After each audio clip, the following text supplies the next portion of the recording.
네, 안녕하세요. 연주하는입니다. 오늘은 항등식에 대해서 좀 배워보도록 하겠습니다. 항등식만 하기보다는 큰 그림을 좀 알 필요가 있습니다. 그래서 먼저 식에는 뭐가 있냐면 크게 두 가지로 나눠져요.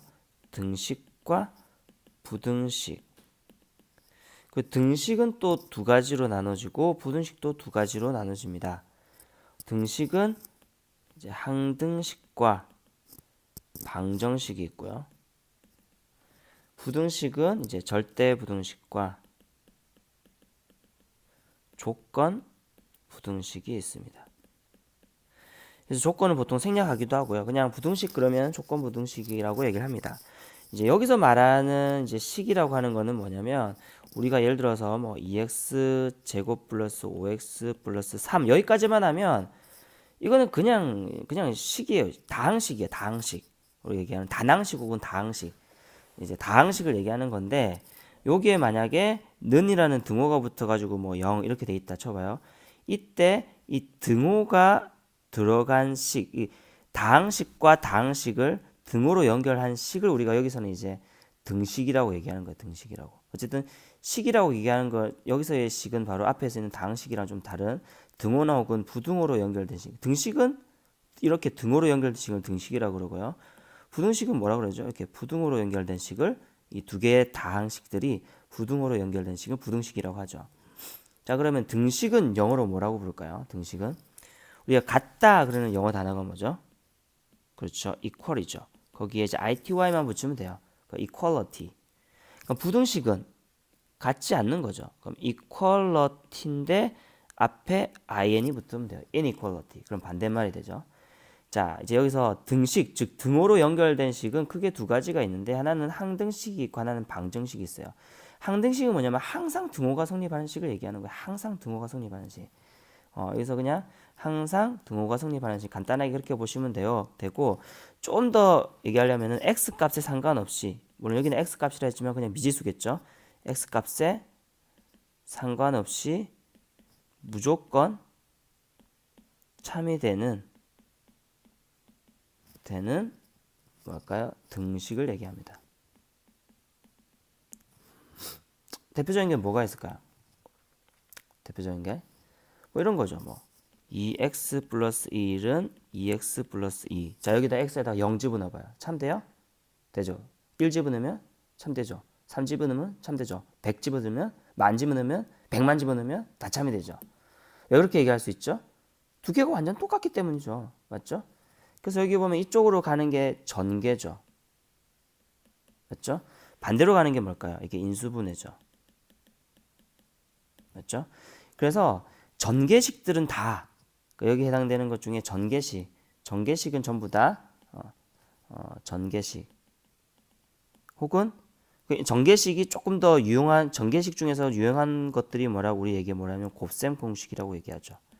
그 다음에 곱셈 공식 반대로 하면 인수분해 공식 이렇게 되는 거죠. 이것들이 다 뭐냐면 항등식의 종류가 되겠습니다. 그리고 대표적인 또 항등식이 하나 있는데 바로 뭐냐면 A는 BQ 플러스 R. 이거 뭐죠? 이거 뭐죠? 나눗셈 할 때 검산하는 식이죠. 여기는 A와 B와 Q와 R이 전부 다 다항식으로 했을 때 이것도 대표적인 항등식입니다. 꼭 기억하세요.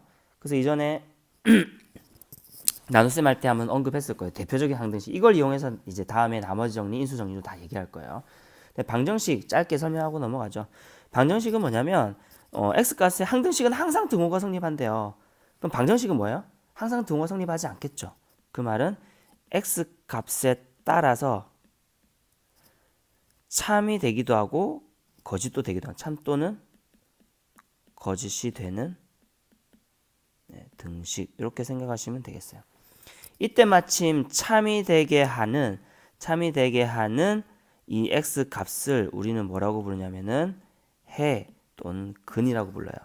그리고 이 해 또는 근을 구하는 것을 우리는 뭐라고 하냐면은 방정식을 푼다 이렇게 얘기합니다. 당연히 방정식에서는 x 값에 따라서 참이 되기도 하고 거짓도 되기 때문에 당연히 참된 x 값을 찾으려고 하는 게 방정식의 가장 큰 목적이 되겠죠. 자, 그럼 절대부등식은 뭐냐면 그 말대로 항등식과 여기는 절대부등식은 항등식과 매칭 이제 같이 이렇게 연결되고요. 조건부등식은 방정식과 연결이 됩니다. 즉 절대부등식은 당연히 뭐겠어요? 절대적으로 부등호가 성립하는 식을 얘기하는 거겠죠. 뭐 대표적인 뭐 이제 절대부등식 여러분 지금 배운 게 없기 때문에 예를 들면 이런 거죠. x 플러스 1의 제곱은 0보다 크거나 같다. 이 무조건 성립하거든요. 왜냐하면은 요놈이 무조건 x가 실수 범위에서 얘기하는 거예요. 실수의 제곱은 전부 다 0보다 크거나 같은 무조건 성립해요. 조건부등식은 대표적인 게 뭐 이런 거죠. 이것도 마찬가지 그 x 값에 따라서 참이 되기도 하고 거짓도 되기도 하는 부등식 이렇게 되는 거예요. 요거만 바꾸면 되겠죠. 여기서 절대부등식은 x 값에 상관없이 무조건 참이 되는 부등식이 되는 거고 조건부등식은 x 값에 따라서 참이 되거나 또는 거짓이 되는 부등식 이렇게 하면 돼요. 그럼 대표적인 게 뭐가 있냐면은 뭐 이런 거죠. 뭐 자 이런 거 됐죠? 자 1지분 넣으면 성립해요? 안 해요. 2지분 넣으면 성립해요? 안 해요. 3지분 넣으면 성립하죠. 됐죠?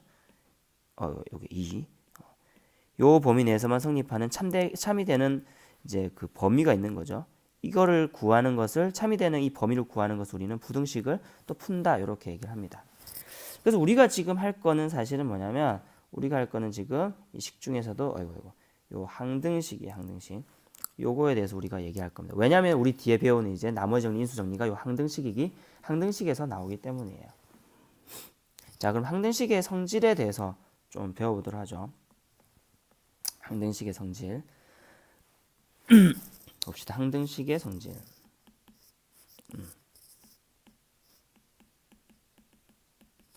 이 항등식이 굉장히 유용한 성질이 많은데 일단 첫 번째 만약에 ax제곱 플러스 bx 플러스 c는 0이라고 하는 것이 만약에 x에 대한 항등식이다. 사실 어떤 문자에 대한 항등식이냐가 굉장히 중요하긴 한데 어쨌든 x에 대한 항등식이란 말은 x에 대한 뭘 집어넣어도 다 요놈이 참이 된다. 요 말이에요. 그러면은 그렇다면 뭐가 성립하냐면 바로 a는 0이 되고 b도 0이 되고 c도 0이 됩니다. 왜 그러냐면 그냥 상식적으로 생각하면 그래요. 요 두 개가 똑같아야 돼. 얘가 무조건 0이 돼야 되는 거야. x 값에 상관없이 무조건 요 놈이 0이 돼야 되기 때문에 x 값에 상관없으려고 하면은 x 값이 있는 이 항은 무조건 다 없어져 버려야 돼요. x 항이 남아 있으면 x가 어떤 값이 들어가냐에 따라서 이 값이 달라져 버리거든요. 그래서 x 값에 상관이 없으려면은 x라는 항이 없어져 버려야 돼요. 그래서 기본적으로는 사실은 0은 0꼴이 돼야지 이게 항등식이 돼요. 알겠죠? 그래서 이놈이 다 0이 돼버려서 얘가 날라가고 얘도 날라가고 그럼 당연히 C는 뭐예요? 0일 수밖에 없는 거죠. 요런 아주 간단한 특징이 있는데 마찬가지 여기서 이렇게 가는 것도 됩니다. 거꾸로 가는 것도 돼요. 무슨 말이냐면 이렇다 그러면은 얘는 항등식이에요. 알겠죠? 그 다음에 또 하나 만약에 똑같이 ax제곱 플러스 bx 플러스 c는 이제 여기 0이 아니라 a 프라임 x제곱 b 프라임 x c 프라임 이제 0이 아니고 이렇게 됐다. 이게 만약에 x에 대한 항등식이다. 항등식이라고 하면 그러면 요때는 뭐가 성립하냐면 이렇다면 뭐가 성립하냐면 a는 a 다시 b는 b 다시 c는 c 다시가 됩니다. 아까도 얘기했지만 항등식이 되려면 두 식이 완전 똑같아야 되는 거예요. 그러니까 요 두 개 a 다시 요 놈이 같은 차수에 똑같아야 되는 거예요. 물론 그렇게 생각할 수도 있고 이렇게 생각해도 돼요. 이쪽을 다 왼쪽으로 넘겨봐요. 그럼 a-a 다시의 x제곱 b-b 다시의 x c-c 다시는 0이 돼서 어떤 식이랑 똑같아? 1번 이 식이랑 똑같죠. 그럼 이놈이 항등식이 되려면 얘가 빵 얘가 빵 얘가 빵 그러면은 뭐가 돼요? 얘가 나오는 거죠. 어차피 이제 2번도 1번의 아류작이라고 볼 수 있는 거죠. 그죠? 자, 그래서 요거 가지고 우리가 항등식이라는 성질이 나왔을 때, 항등식이라는 말이 나왔을 때만 이 성질들을 쓸 수가 있습니다. 알겠죠? 이 항등식의 성질을 이용해서 문제를 하나 좀 풀어보도록 하죠. 자, 보시면은 K에 대한 항등식, 뭐에 대한 항등식 굉장히 중요하다 그랬죠. K에 대한 항등식이니까 얘는 무조건 K에 대해서 정리해 주는 거예요. 보니까 최고차항이 K 제곱이죠. 그럼 얘가 어떻게 될 거냐면은 K 제곱 블라블라 블라블라 K 플러스 블라블라는 0꼴로 바꿔주기만 하면 끝나는 거예요. 왜 이렇게 바꿔주냐면 K에 대한 항등식이기 때문에 K에 대해서 정리해 주는 거예요. 만약에 뭐 y에 대한 항등식이다 그러면은 y에 대해서 정리해 준 거예요. 내림차순으로 정리해 주고 나서 어떻게만 하면 돼요? 얘가 0이다. 얘가 0이다. 얘가 0이다 해주면 되겠죠. 왜냐면은 k에 대한 항등식이란 말은 k 값에 상관없이 무조건 0이 돼야 되기 때문에, 맞죠?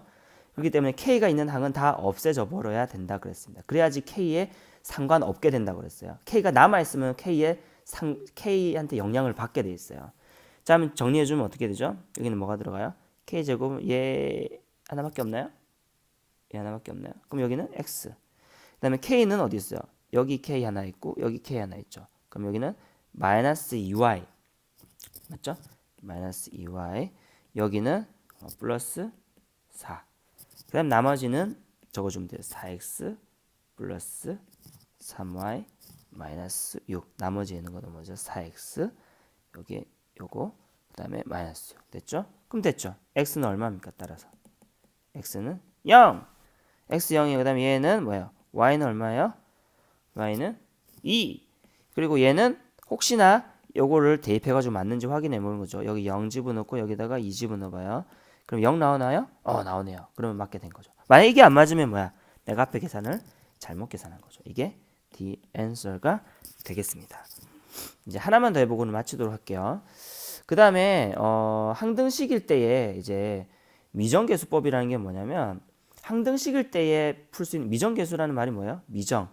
정해지지 않았다는 얘기죠. 정해지지 않은 계수를 찾는 방법을 미정계수법이라고 합니다. 근데 이제 항등식에서는 아주 특이하게 만약 x에 대해서 항등식이다. 그러면은 그 정해져 있지 않은 계수를 어떻게 찾느냐? 그게 두 가지가 있어요. 하나는 계수 비교법이 있고 또 하나는 수치 대입법이 있습니다. 이건 항등식이기 때문에 해당되는 거예요. 다른 식일 때는 써먹을 수 없는 거예요, 사실은. 자, 무슨 말이냐면 다음 그 말대로 계수 비교란 말은 양쪽의 계수를 비교하는 거예요. 항등식이니까 양쪽이 완전히 똑같아야 된다. 0은 0꼴 돼야 된다 그랬죠. 맞죠? 완전 양쪽이 똑같아야 되니까 계수가 완전 똑같다고 하면 되는 거야. 수치 대입법은 x 값에 상관없이 무조건 성립해야 되니까 x에다가 내 마음대로 수치를 대입해도 성립하는 거죠. 다음 문제를 볼게요. 자, 다음 등식이 x에 대한이라고 했죠. 항등식이 되도록 상수 AB의 값을 정하세요 했습니다. 자, 그러면은 이거는 두 가지 방법으로 다 해볼게요. 첫 번째 방식은 계수 비교법으로 해볼게요. 계수 비교를 하려면 일단은 무조건 양쪽이 그 x에 대해서 정리가 돼 있어야 돼요. 자, 왼쪽은 지금 정리가 안 돼 있고 오른쪽은 정리가 돼 있죠. 왼쪽만 정리해 보죠. 정리하면 어떻게 돼요? x 제곱 a의 x 제곱이죠. 그죠? 플러스 그다음에 여기 뭐가 와야 돼요? x 플러스 상수항 이게 와야 되는 거야. 여기는 뭐가 있을 거냐면 여기에 마이너스 2a 그죠? 여기 마이너스 2x가 있을 거죠. 그죠? 그럼 마이너스 2a 맞죠? 여기 마이너스 2a 여기 마이너스 2a 그 다음 x가 있는 게 여기 있죠. 플러스 b 나머지는 x 없죠. 나머지 상수항이 주다. 여기 남아있는 플러스 1이니까 a 여기 남아있는 마이너스 b 그 다음에 여기 남아있는 플러스 c 요 놈이 뭐랑 똑같다고요? 얘랑 똑같죠. x제곱 마이너스 3x 플러스 2예요. 됐죠? 자, 그러면은 계수 비교한단 말이 여기 양쪽에 있는 계수가 다 똑같다는 거 얘기하는 거예요. a가 뭐란 말이야? 1이에요. 자, 얘가 뭐예요? 마이너스 3이에요. 얘가 뭐예요? 2예요. 할 수 있겠죠? 그럼 a가 1이고요. a가 1이니까 요 계산하면은 마이너스 2 플러스 b가 얼마라는 거예요? 마이너스 3이니까 b는 얼마예요? 마이너스 1. 그죠? 요거. 그 다음에 두 개 다 나왔어요. 대입해봐요. 여기. 대입하면 얼마 돼요? 1 마이너스 플러스 1 플러스 c가 얼마예요? 2니까 따라서 c는 얼마? 빵! 그래서 a, b, c가 요런 값이 되겠습니다. 이렇게 푸는 게 계수 비교예요. 즉 계수 비교를 하려면 왼쪽과 오른쪽이 각각 이제 그 문자에 대해서 내림차순 정리가 딱 되어 있어야 됩니다. 알겠죠? 그 하는 게 조금 귀찮겠죠. 자, 두 번째 방식은 뭐냐면 수치 대입을 하는 거예요. 수치 대입. 그 말대로 아무거나 대입을 하는 거죠. 솔루션 2. 뭐 대입하고 싶어요? 보니까. 뭐 대입하고 싶어? 그러니까 1을 대입하고 싶죠. 그냥. 그죠? 그래서 1을 대입합니다. 아무거나 집어넣어도 되니까. 첫 번째 x에다가 1을 대입해 보세요. 1을 대입하면 요 위에는 요거는 다 날라가겠죠. 날라가고 얘만 남죠. 그럼 c는 뭐야? 여기도 1 집어넣고 1 집어넣으면은 1 마이너스 3 플러스 2니까 결국 얼마예요? 빵! C는 빵 나왔네요. 그 다음에는 이제 날아가는 게 없기 때문에 여기서는 최대한 간단한 수를 집어넣으면 되겠죠. 뭘 집어넣으면 될까요? x는 0 집어넣을까요? 0 집어넣어봐요. 여기 0 집어넣으면 어떻게 돼요? 0 집어넣으면 1의 제곱이니까 a. 그렇죠? 그다음에 플러스 b 플러스 c는 0이 되네요. 그죠? 0을 집어넣으면 0, 0, 2가 되네요. 2. 그죠? 쏘리. 자, 다시 a 플러스 0을 집어넣으면은 0 집어넣으면 a 플러스 0을 집어넣으면은 미안합니다. 마이너스 b죠. 마이너스 b에 플러스 c가 2가 되죠. 됐죠? 그다음에 뭐 집어넣어 볼까요? x에다가 2 집어넣어 봐요. 왜냐면 2를 집어넣으면 뭐야? 더 간단하게 돼. 마이너스 1보다는 2가 더 낫죠. 그죠? 2를 집어넣으면 뭐가 되냐면 a 플러스 b 플러스 c는 0 이렇게 됩니다. 그 다음에 c가 정해졌잖아요. c가 얼마야? c가 0이니까 날라가면 되죠. 그럼 이 두 개만 계산하면 되니까 두 개 더 할까요? 자, 두 개 더하면 어떻게 돼요? 이거 두 개 더하면 2a는 얼마 돼요? 2. 따라서 a는 얼마예요? 1이고 b는 여기 넣어보면은 마이너스 1. 됐죠? c는 0. 똑같은 값이 나오죠? 됐죠? 이렇게 해서 푸는 방법입니다. 그래서 이 두 방법을 쭉 기억해 두시기 바랍니다. 오늘은 여기까지 하겠습니다. 오늘 끝!